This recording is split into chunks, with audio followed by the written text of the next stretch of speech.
Bismillahirrahmanirrahim. Assalamualaikum warahmatullahi wabarakatuh. Perkenalkan, nama saya Rafil Salahuddin dengan NIM E1A1200083, jurusan Teknik Sipil Universitas Halu Oleo. Jadi di sini saya akan memaparkan materi mengenai prasarana transportasi. Jadi apa yang dimaksud dengan prasarana transportasi? Prasarana transportasi ialah segala sesuatu yang digunakan untuk menunjang aktivitas transportasi. Prasarana transportasi terbagi menjadi 3 matra: matra darat, laut, dan udara. Jadi saya akan membahas matra darat, yaitu mengenai jalan. Jadi jalan adalah prasarana transportasi darat yang meliputi segala bagian jalan, termasuk bangunan, perlengkapan, dan perlengkapannya yang diperuntukkan bagi lalu lintas yang berada pada permukaan tanah, di atas permukaan tanah, di bawah permukaan tanah, dan atau air.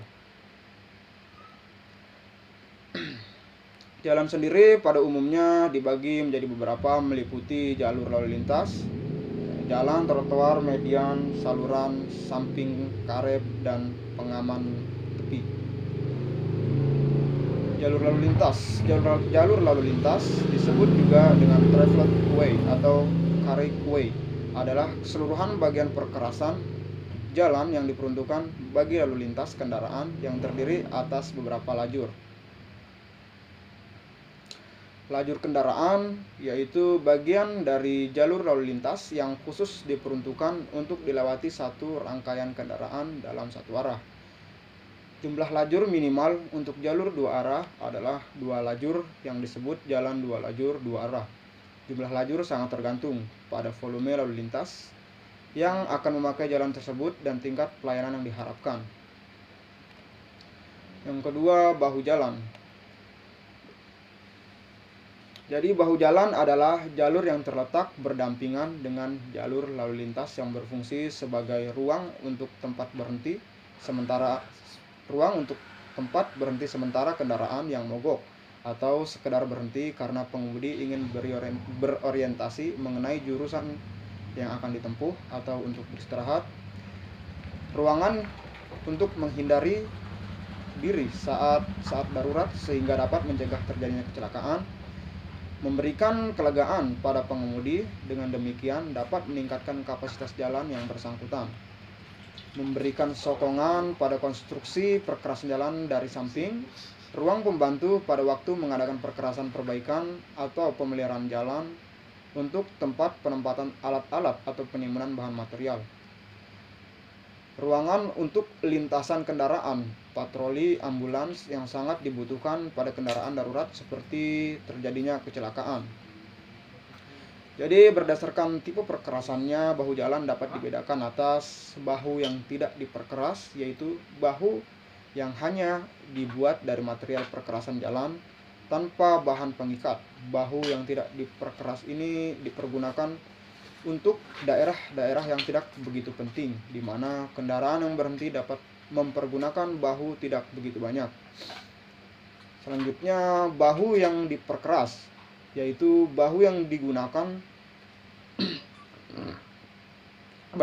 dibuat dengan mempergunakan bahan pengikat sehingga lapisan tersebut kedap terhadap air dibandingkan dengan bahu yang tidak diperkeras. Bahu tipe ini digunakan untuk jalan-jalan di mana kendaraan yang berhenti dan memakai bagian tersebut besar jumlahnya, seperti di jalan tol, sepanjang jalan arteri yang melintas kota, dan di tikungan-tikungan tajam. Selanjutnya, trotoar. Trotoar merupakan jalur pejalan kaki yang umumnya sejajar dengan sumbu jalan yang lebih tinggi dari permukaan perkerasan jalan untuk menjamin keselamatan pejalan kaki yang bersangkutan. Yang keempat, median. Median adalah jalur yang terletak di tengah jalan untuk membagi jalan dalam masing-masing arah, dan secara garis besar median berfungsi sebagai: yang pertama, menyediakan daerah netral yang cukup lebar di mana pengemudi masih dapat mengontrol kendaraannya pada saat darurat. Yang kedua, menyediakan jarak yang cukup untuk membatasi atau mengurangi kesilauan terhadap lampu besar dari kendaraan berlawanan. Yang ketiga, menambah rasa kelegaan kenyamanan, dan keindahan bagi para pengemudi. Dan yang keempat, mengamankan kebebasan samping dari masing-masing arah lalu lintas. Selanjutnya, saluran samping atau drainase jalan. Saluran samping berfungsi untuk mengalirkan air dari permukaan perkerasan jalan ataupun dari luar bagian jalan, yang bertujuan agar konstruksi jalan selalu berada dalam keadaan kering dan tidak terendam air. Sedangkan menurut Henderson menyebutkan bahwa penyebab kerusakan konstruksi jalan raya langsung maupun tidak langsung disebabkan oleh air yang erat hubungannya dengan hidrologi dan sistem drainase jalan. Kerep. Menurut Skiman, kerep adalah penonjolan atau peninggian tepi perkerasan atau bahu jalan yang terutama dimaksud untuk keperluan drainase, mencegah keluarnya kendaraan dari tepi perkerasan, dan memberi ketegasan tepi perkerasan. Berdasarkan fungsinya, maka karet dapat dibedakan atas.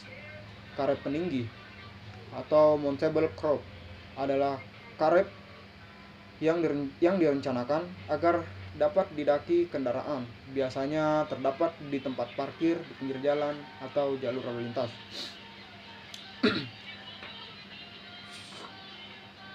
Yang kedua, karet penghalang, barrier curb, adalah kerep yang direncanakan untuk menghalai atau mencegah kendaraan meninggalkan jalur lalu lintas, terutama di median, trotoar, pada jalan tanpa pagar pengaman.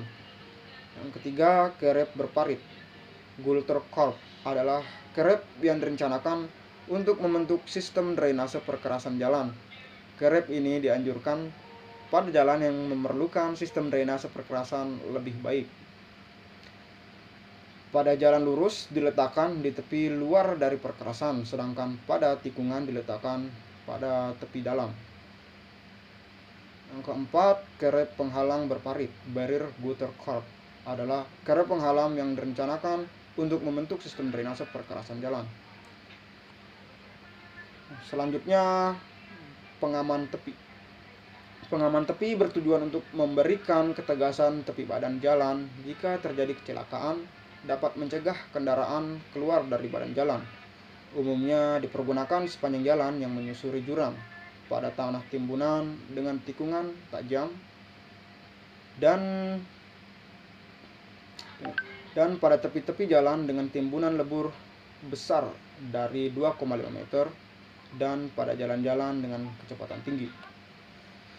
Jenis pengaman tepi terbagi atas: pengaman tepi dari besi yang di galvanized guardrail. Pagar pengaman dari besi dipergunakan jika bertujuan untuk melawan tumpukan impedance dari kendaraan dan mengendalikan kendaraan ke arah dalam sehingga kendaraan tetap bergerak dengan kecepatan makin kecil sepanjang pagar pengaman. Dengan adanya pagar pengaman, diharapkan kendaraan tidak dengan tiba-tiba berhenti atau terguling di luar jalan.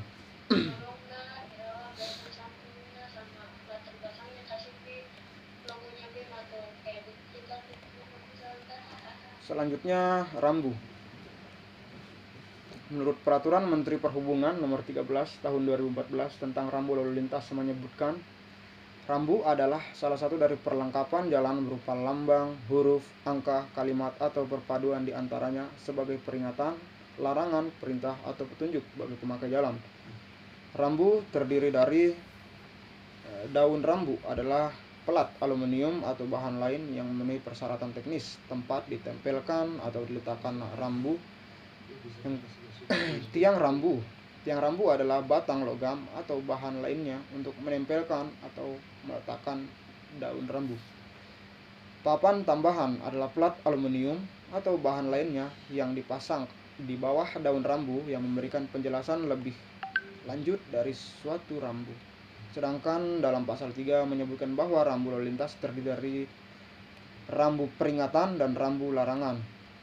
Rambu peringatan sebagaimana digunakan untuk memberikan peringatan kemungkinan adanya bahaya di jalan atau tempat berbahaya pada jalan. Sedangkan rambu larangan sebagaimana digunakan untuk menyatakan perbuatan yang dilarang digunakan oleh pengguna jalan. Mungkin itu saja yang dapat saya sampaikan atau saya paparkan. Kurang lebihnya mohon maaf. Assalamualaikum warahmatullahi wabarakatuh.